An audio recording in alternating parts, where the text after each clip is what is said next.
जब most disliked trailer की बात आती है तो उसमें संजय दत्त और आलिया भट्ट की सड़क 2 का नाम सबसे ऊपर आता है।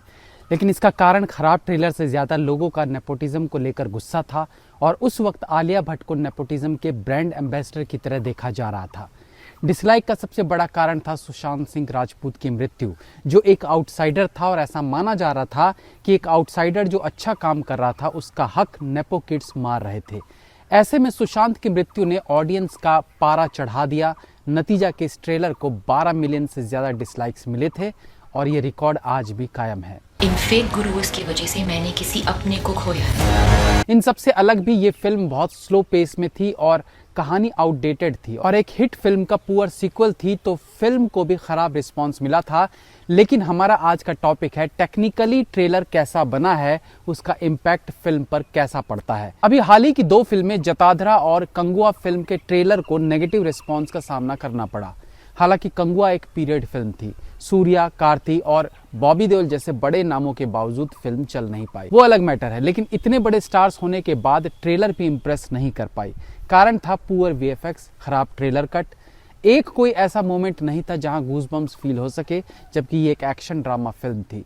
ट्रेलर में डालने के लिए काफ़ी कुछ मसाले यूज़ किया जा सकता था, लेकिन खराब एडिटिंग इस ट्रेलर से लोगों को इम्प्रेस नहीं कर पाई और फिर फिल्म भी कुछ खास इम्पैक्ट नहीं डाल पाई। ट्रेलर एक ऐसा शोकेस होता है जो प्रोडक्ट को कम शब्दों में हाईलाइट करने का काम करती है। अगर ट्रेलर इम्पैक्टफुल नहीं हुआ तो फिल्म शुरुआती दौर में बिजनेस नहीं कर पाएगी। हाँ, अगर फिल्म बहुत अच्छी हुई तो वर्ड ऑफ माउथ के जरिए बाद में धीरे धीरे ऑडियंस को आकर्षित कर सकती है। लेकिन शुरुआती फ्राइडे, सैटरडे, संडे को ऑडियंस तभी थिएटर तक आएगी जब ट्रेलर में दम हो और फिल्म के लिए मार्केट में बज़ क्रिएट हुआ हो। अब ये जरूरी नहीं कि ताबड़तोड़ फास्ट कट्स डालकर ही किसी टीजर या ट्रेलर को आकर्षक बनाया जा सकता है। एक छोटा सा दृश्य भी सही तरीके से अट्रैक्टिव बीजीएम के साथ टीजर या ट्रेलर में डाल दिया गया हो तो वो वर्क कर जाता है। फॉर एग्जाम्पल, बाहुबली का टीजर 2 जून 2015 को इसका मोशन पिक्चर रिलीज हुआ था और तभी मुझे लग गया था कि ये फिल्म हिस्ट्री क्रिएट करने वाली है। मोशन पोस्टर में एक एक फ्रेम, एक एक शॉट गूज़बम्प्स देने का काम कर रही थी। इतना सिनेमैटिक टीजर शायद ही आज तक बना हो। विशाल सेना दिखाना बड़ी बात नहीं है, बट उसे कैसे दिखाया और टीजर में किस सीन को कितनी देर रखा और कितनी जल्दी हटाया, ये सब चीजें बहुत मायने रखती हैं। टीजर में तो कई बार डायलॉग्स होते भी नहीं है, लेकिन ट्रेलर में डायलॉग्स जरूर होते हैं।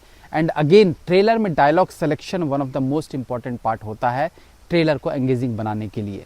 अगर वहां डायलॉग सिलेक्शन गलत हो गया तो समझो गई भैंस पानी में। जैसे कि ऋतिक रोशन की मैं प्रेम की दीवानी हूं का ट्रेलर। तुम लड़कियां मामलों में इतनी नाराज क्यों हो जाती? इस ट्रेलर में दिखी ऋतिक रोशन की क्रिंज एक्टिंग या कहिए over acting, and even Kareena Kapoor भी बहुत ओवर दिखी। और चलो, फिल्म में उन्होंने क्रिंज काम किया भी है, but trailer is about showcasing best scenes, तो उन एक्साइटमेंट से भरे डायलॉग्स को ट्रेलर में दिखाने की क्या जरूरत थी। खैर, वो फिल्म भी इतनी ही खराब थी जितना उसका ट्रेलर खराब था।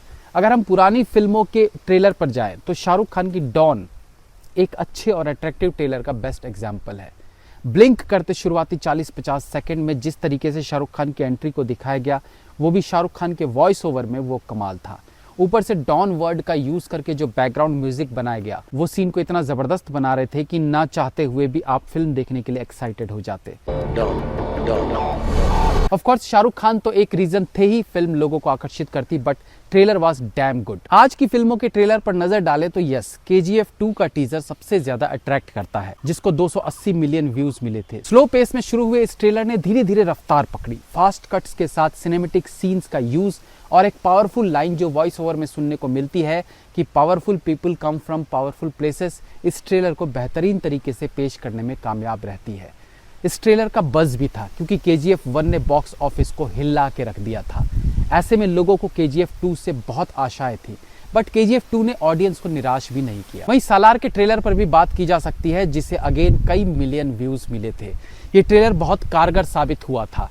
इस ट्रेलर के शुरुआती 2 मिनट 20 सेकेंड तक लीड एक्टर प्रभास की एंट्री भी नहीं हुई होती है। इस पहले 2 मिनट 20 सेकंड में खानसार नामक जगह को दिखाया जाता है।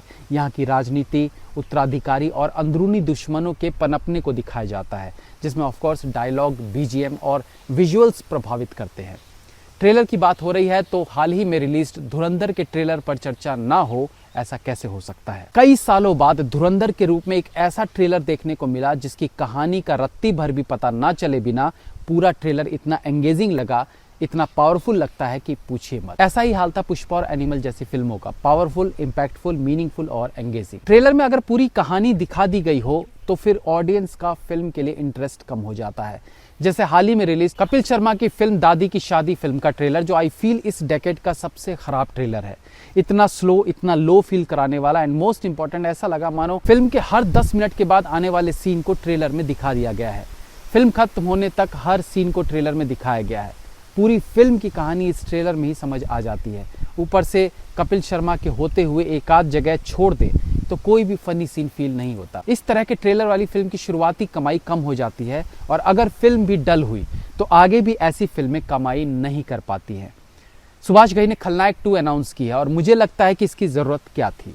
भाई, एक अच्छी फिल्म आप बना चुके हो जिसे कल्ट मूवी का दर्जा मिला हुआ है, तो अब जब आपके रिटायरमेंट की उम्र है तो उस कल्ट फिल्म के नाम पर पैसा कमाने के चक्कर में फिल्म की मां बहन करने पर क्यों तुले हुए हो। उस फिल्म का सीक्वल हो ही नहीं सकता क्योंकि बल्लू जेल गया था। अब आगे क्या ही दिखाओगे, बट नहीं, हमें तो फिल्म बनानी ही है, तो भैया सुभाष घई खलनायक 2 बना रहे हैं, जिसका फर्स्ट लुक रिलीज हुआ है।